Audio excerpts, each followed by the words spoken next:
Hello and welcome everybody to the first episode of my new series called Rematch Goalie 101, where I walk you through every step of the way of how to become a top tier goalie in Rematch through decision making, precision work, and other things that will help you improve your gameplay step by step. And this will be uploaded to YouTube, but we are currently doing it live on my Twitch. Skyline with a 3 instead of the E. Uh, but yeah, if you ever want to participate in one of these episodes, just make sure to join in my Discord, and then we do Q&As during the episode, so that way we can kind of get feedback live, so that way it's more personal to the players with certain issues they're having based on what's being taught in the week. But I am your host, as you can tell, Skyline, and yeah, I'm excited. Like I said, first episode for everything, and this is something that I want to do so that way like I know a lot of other games they'll have like coaches, even though this game's newer. Like if you think of like Rocket League or League of Legends, like all those games that you'll have people be like, buy my 5 course, series and all this kind of stuff to learn how to become the best in this thing. But like, you know, throw that all out the window. We don't want none of that here. Just want a way to y'all to have a free opportunity to understand the position you want to play more. And specifically for me, that will be goalie. So I guess other than that, let's go ahead and get right into episode 1. So there's a couple things that you'll see on the side here. If my hand can like fit correctly, there we go. That we'll be going over. So we'll go over our topic. And then after the topic, we'll do a question and answer with all the people that are in the chat, if anyone has any, and then we'll give our closing thoughts. Right? But our very first thing that we will be talking about, since it is episode 1, I thought it'd be smart to go over the basics. Now, this seems very dumbed down because you're like, the basics. Like, I feel like everyone going into the game knows the basics, but if you don't look into it like more in depth and you really like see what it is, you won't understand like certain aspects of the game of like how you need to play and all that kind of stuff. Like it's more specific things we'll get into the future and further episodes. But for episode 1 specifically, we're going to stick with the basics so that way y'all have something to build around for the future. So again, basics. What do I mean by basics? Well, as you can kind of see here by my tactical board, the basics are just your dives, your slides, all the buttons you need to press. So for me on controller, that would be like I'm a PlayStation controller user, so excuse me for anyone who's mouse and keyboard or Xbox. But triangle for me is my jump. So I'll bring out my controller so that way y'all can see. It'd probably be better actually if I do this on the camera. So as you can see on my controller, we have our triangle button. So you can't really see it marked. Maybe actually it'd be better if I grab this one. So that way you can actually see the buttons on this side where my finger's pointing. So triangle button for me is my jump button. Right? X is going to be your dash, circle is your slide, and then square is kind of just like non-existent for me. But obviously when you're playing, if you want to dive right, you push right, left, all that kind of stuff. Now, mouse and keyboard, I don't know if it works differently, but mouse and keyboard, I know you're on an axis. You're on like a cross axis where it's up, down, left, right. But for controller users, it's a full 360. The reason why this is important is because in one of the number one mistakes I see goalies doing is if they're on controller, because a lot of us are, uh, they forget that it's a 360 degree plane rather than a cross. So whenever they push like right or left or up and down, if they push too far like upright, it won't just, push them right. It's going to push them forward right. Same thing with like left. If you go, forward left, it's going to push you forward left. So think of it like a compass, right? North, east, south, west. So if you're pointing your compass, I guess your compass needle, we'll call this the compass needle. If you're pointing it northeast, you're going to dive. northeast. Same thing. If you're pointing it northwest, you're going to dive, or not northwest, or yeah, northwest. You're going to dive northwest. But people don't seem to understand like when I say this, the very basic mechanics, because they'll end up like diving forward right instead of perfectly right, and then they'll get mad. It's like, why am I diving that way? Like I pushed my stick right. Well, you did, but you didn't. Like, you got to remember that Rematch is very mechanical based. So you have to make sure that in your mind you need to link yourself with your controller. I know it sounds corny, it sounds cheesy, but you need to link yourself with your controller, like in your hand, to ensure that like if I'm diving right, I know for a fact I'm pushing my stick right. Yes, Vice, this is a crash course. Well, this is the I'm trying to pick up the cord. This is the very first episode of Goalie 101. So to anyone that wants to learn how to become a very not I would say a good goalie. My whole entire goal here is to try to help everyone become a better goalie. And to anyone that might be questioning what qualifies this guy, right? Like, this might just be some random dude. Just go on to my Discord and go under the text section that says rematch trophy case. And that's the accolades that basically qualify me to do this.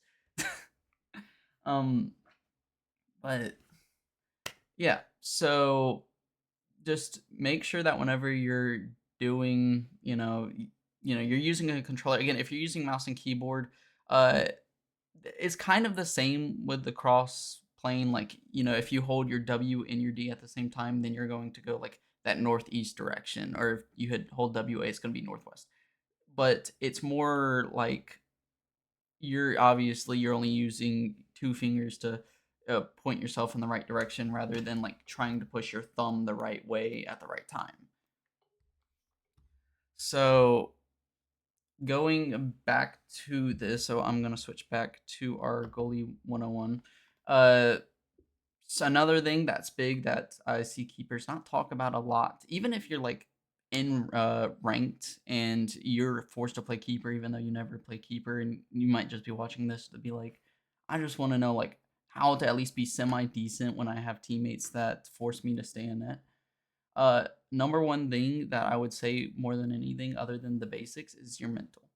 Uh, you want to stay calm and relaxed. While obviously you might be like, well, Skyline, how am I going to stay relaxed? There's, a shot coming at my net every 2 seconds.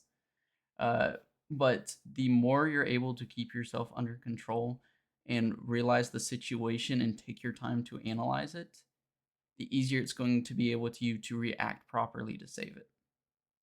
So, some more things that kind of go into this are like your reaction time and everything.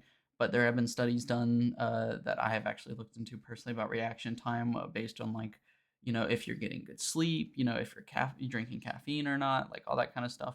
And these studies show like if you're well rested, you're going to have better a reaction time than if you're not well rested, or if you're drinking caffeine, you're more likely to have a better reaction time after you drink caffeine rather than before. But this all still goes into your mental, because at the end of the day, whenever you go into this, you should be thinking, okay, what's going on in front of me? What do I need to do in this situation? And how do I remain calm so that way I'm not letting the pressure get to me?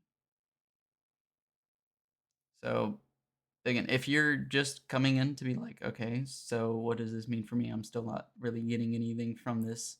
I'm getting there.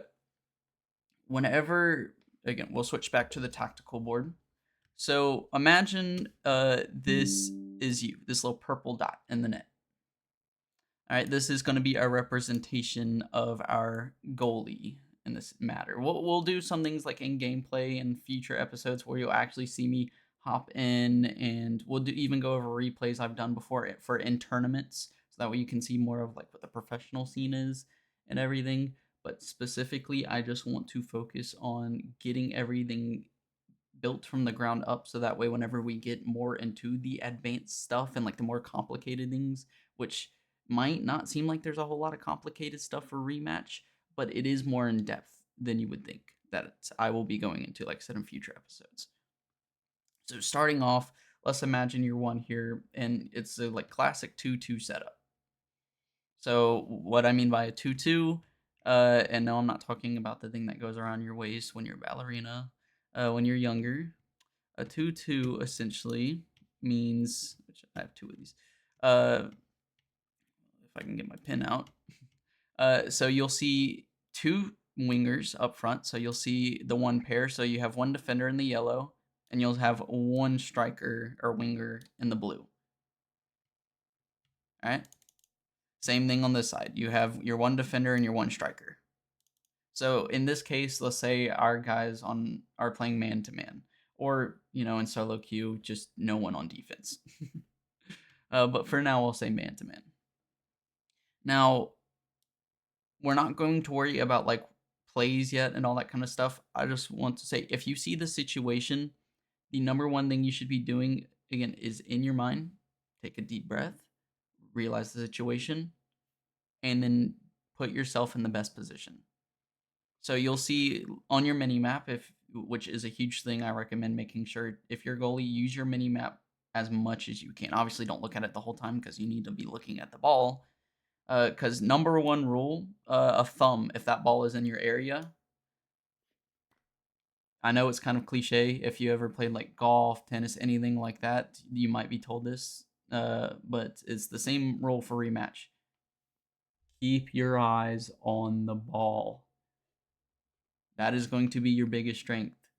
Being able to tell where the ball is going because you're always keeping your eye on it. You need to make sure you are tracking that thing down like a hawk. That is going to be your best bet at being able to read, okay, is it going to my right? Is it going to my left? On the mini map, you can still see the ball because it's outlined, I'm pretty sure, in like a yellow circle. So you can still know where the ball is even if you're not looking directly at it. So always make sure you know where the ball is. That is your number one priority. But again, back to like positioning and your mental state. Don't try to overwhelm yourself because you're like, okay, he has, our goalkeeper here has two options. Either we can play it to the side for the pass, or they could take a more direct approach. I've seen some goalies come straight in and have their defender back off if they're leaving this much space and try to take it, even though that usually means defender will step, and in defender steps, then usually that leaves another man wide open. So there's again a lot of stuff that we'll go more in depth to in later episodes, but right now I'm not going to worry about that. Like I've said before, I want to just worry about making sure that y'all are in the right headspace whenever you get ready to go into this kind of stuff. So again, we said we want to stay calm in these situations. We want to be able to analyze these situations and put ourselves in the right spots. Those are the main three things we should be focusing on. So you say, okay, so how do I know I'm in the right spot? Well, little Timmy, I'm about to tell you. Usually, the best way to know if you're in the right spot is to make sure, again, analyze where your closest threat is. So if they are all the way back here, if the ball's back here, right now our biggest threats are going to be these two guys, numbers 3 and numbers 2. Because again, any of them can cut in at any time. They can, cut back towards the ball to receive it and let 3 cut back in. So there's a lot of things that can happen. That's why we need to take our time to watch the play, see where they're running, whether we're looking directly at them or the mini map. I usually would suggest using the mini map because again, that allows you to see more at once because it gives you like the full field and it's just little dots you have to look rather than like the full characters. So say we're looking at the mini map and we see like 2 starts running into the box like this, and then knowing this, we look at them because now they're going to be in our field of vision because our field of vision is like this area. So we see them run into our field of vision and we see them using their extra effort. Now, what this tells me is that they're most likely about to receive a pass, or they're looking to receive a pass into the box straight on. Now, this is where a lot of people would call it like missiles, or just I don't call those missiles. A missile to me is something that is just thrown in the box like a prayer up, trying to get priority whenever you're in the box, like even though you have like 2 or 3 defenders on you. If this is a well set up play, like a pass from one player to another, like this, where they're running across to take open space, that is not a missile. That is just a well set play. So going into this, let's say they make this run. If this is the part where you would step up. Now, remember, this whole entire goal box is yours. You have gloves anywhere in this box. Ignore the very janky drawing. But you are the controller of this box, meaning you can go anywhere inside the box and still be in control. Take advantage of that. If you see the biggest threat running into your box, trying to take more space, making it more threatening for you, close that off as quickly as possible. This means that if they throw this into the box, you are right there. So by the time they take this shot, you are here to block it. Always be playing more towards this PK area, so like around here, if the ball is not in a threatening spot already. Now, if the ball goes more upfield, so let's say maybe 3 has it now, this is where you should be a little bit more lenient, because now if you're stepping out, they're closer to take a quick shot on you while also having the passing option. This is what I like to do, which is called like luring or baiting, depending on what you like to call it, is where I step out like probably right on the edge of the small box, a little bit out to where I'm still in a spot to where if this pass comes in, I can step to it. But because they're seeing this much of an opening, my brain is telling me I need to first watch the shot because I'm already so far off my line. But because I'm telling myself this, if they take the shot, I'm already ready for it. I can just step and dive, and I will cover this space because the dive usually covers from the middle of like the small box into the goal line to where I will reach that ball if he shoots it and tries to catch me off guard.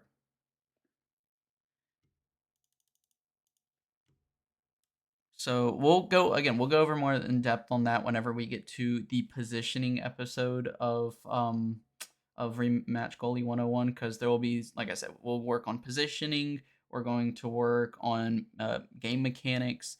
Like it's literally going to be more in depth than you could think just for a goalie position. But there's a lot of stuff that you need to understand as a goalie. So again, putting ourselves in this position, let's say that the guy with the ball, so number 3, is getting stepped on and by number 2. So the only option is either to throw a quick shot on net or to pass it.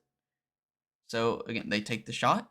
We're already playing that in our mind. We're looking this direction already. So by the time they take this shot, we see the ball going towards our net. We just dive straight across and get it for free. But let's say instead he decides to pass it. So 3 goes to 2. Again, we're still watching this to where we can step out on this. So by the time 2 receives this ball, we can just jump straight on it. Or if they decide to take an extra touch, make sure that you're holding your defensive stance. A lot of things that keepers like to do, especially when nowadays the meta, is that with this much open space, strikers will like to take an extra touch, like a header touch, and then shoot because they know you're going to dive at this. This is a big role when it comes to mental. Being able to hold yourself, to stay disciplined, to just hold your defensive stance and watch for the animation. Animation is the biggest giveaway for what a striker is going to do. If you see them going up for a volley animation, if this ball is in the air and you see them going up for a volley animation, that tells you they're going to shoot or try to play for backboard. So you can close this out as long as you're close enough. Even if they go for backboard, you will catch that. If you see them, their head like duck and then go up, you know they're going for a header. So either a header touch or like a pop over you. So if you see that, then you either, if you're close enough, again, you can beat them to it by the time they get the touch, but you have to be right on it. Or if you think you're too far, you have to step back and play for it. Because if they get that extra touch, let's say out to the side, or it's a header shot over you, it's going to be weak enough to where if you take your step back, you're going to get the save. Or if they take the extra touch, now you're back on your line in their top box with a defender closing in, and they're forced to take a shot from this far, which again, as long as you have a good reaction time, you should be able to save.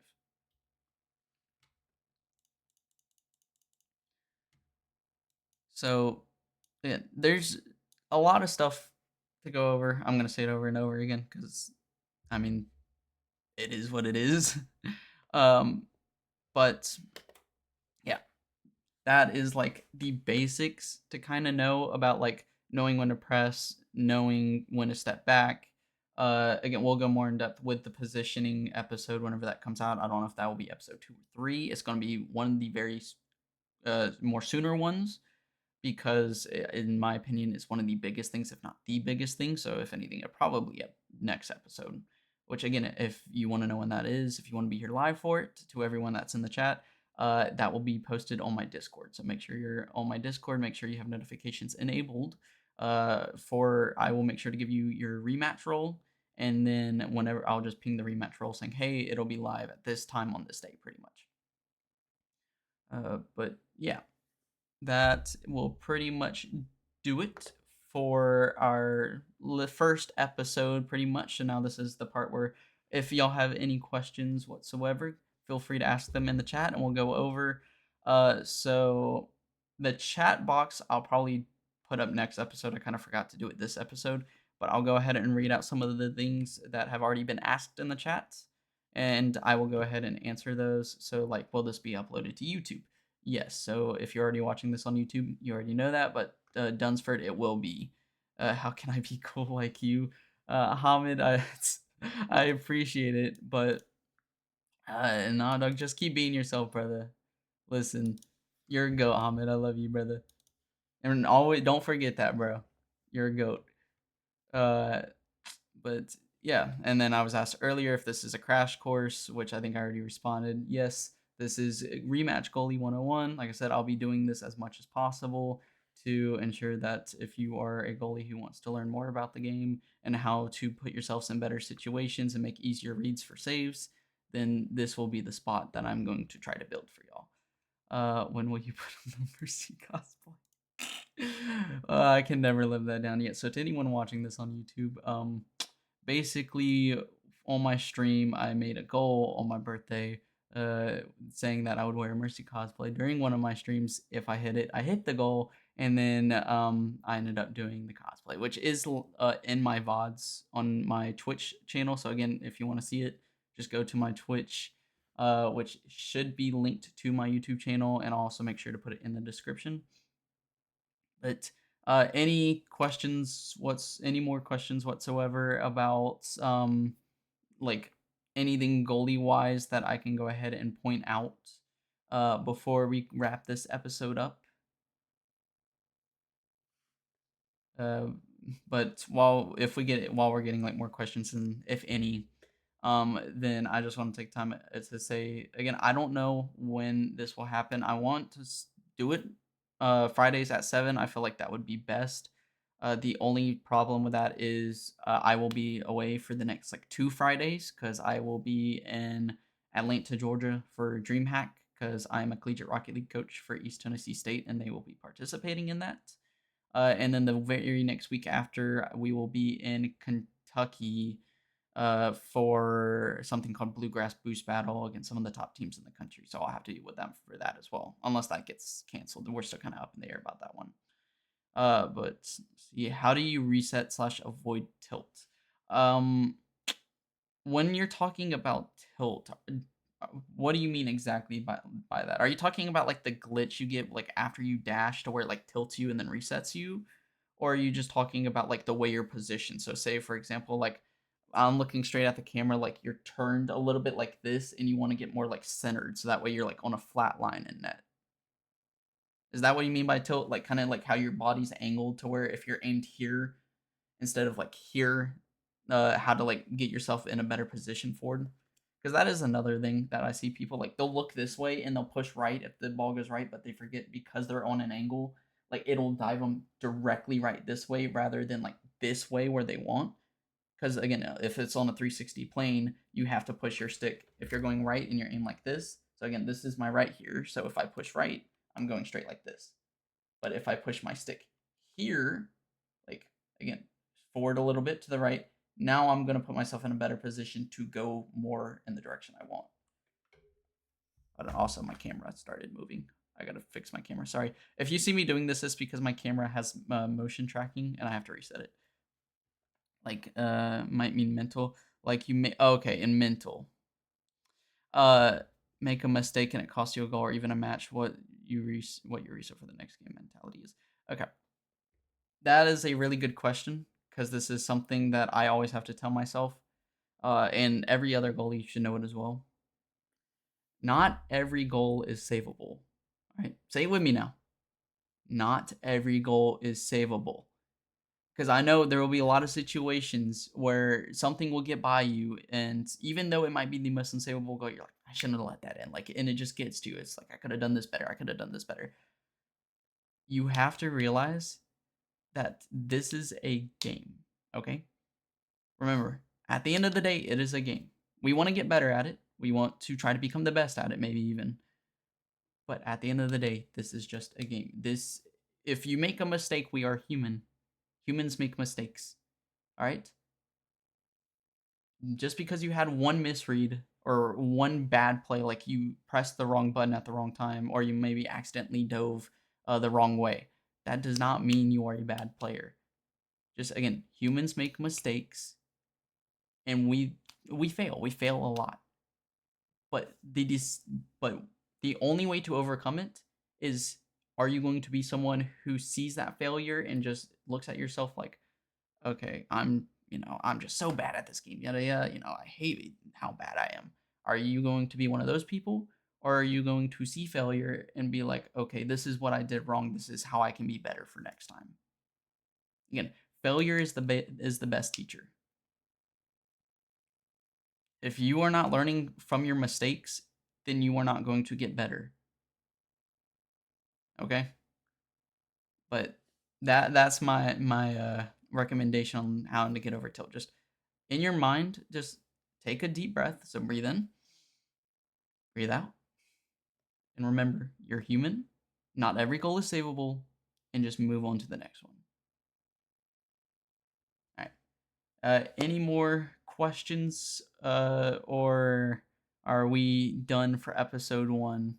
I'll be taking maybe like 2, 3 more questions if anyone has any. And then I'm gonna wrap it up since we're already near the 30-minute mark, which is around how long I want the episodes to be, 30 minutes if not shorter, because I know that people might get annoyed by how if it gets too long. So I want to try to keep these as short as possible. So 30 minutes or less is kind of my goal with these episodes. But yeah. All right. If no one has any more questions, I'll give it another 30 seconds for anyone to type anything out if they need to.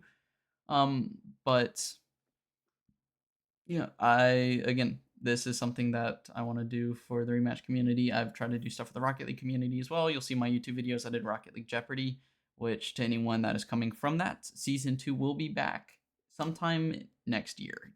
I'm taking time for that to kind of develop it a little bit better. So that way I'm not kind of throwing it together like I did for season 1, which I still think season 1 went really well. But yeah, I want to make sure to try to bring y'all the best quality I can, even if I'm not the best at it. So, yeah, looks like that is going to be it for episode 1. I don't have really any more questions that I'm seeing. So, going into our closing thoughts, just again, mental is a huge thing in this game that people don't realize that you need to take advantage of. Stay calm under the pressure. Even if it feels like it's weighing on you a lot, just take a deep breath and relax. The more relaxed you are, the easier it is for you to save it. All right? So just stay relaxed. Remember, we're human at the end of the day. If we make a mistake or fail at something, we learn from it. We don't go in crying about it, right? We just build ourselves back up, be like, this is what I can do better for next time. Right? But other than that, that will be the end of episode 1. Like I said, if you want to know when episode 2 is and you want to be here live for it, make sure to join my Discord. It will be under the rematch section. I'll probably make a channel called rematch announcements soon so you can see it. But other than that, that is it. I appreciate everyone stopping by for episode 1. But until next time, see ya.